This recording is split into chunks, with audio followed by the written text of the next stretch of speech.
কিন্তু কিছু করার নেই, সময়টা হাতে কম। এবারে শুরু করো তোমার। মোহনদোস মিউজিক্যাল কান্ট্রি সোসাইটির এখন নিবেদন আবৃত্তি কবিতা দীপান্বিতা হক কবিতা শোনাবে। দীপান্বিতা দি চলে এসো মনে। উপস্থিত সকলকে নমস্কার জানাই। রবজাকে জানাই অনেক ধন্যবাদ এত সুন্দর অনুষ্ঠান করার জন্য। আর কবিকে জানাই আমার সশ্রদ্ধ প্রণাম, তাকে আমার শ্রদ্ধাঞ্জলি আমার স্বরচিত কবিতায়। কবিতার নাম বর্ণময় নজরুল।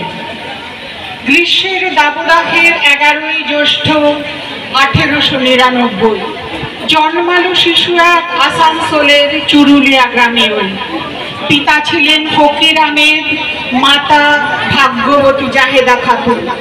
সেই শিশুটি কোনো সাধারণ নয়, তিনিই তো কবি নজরুল।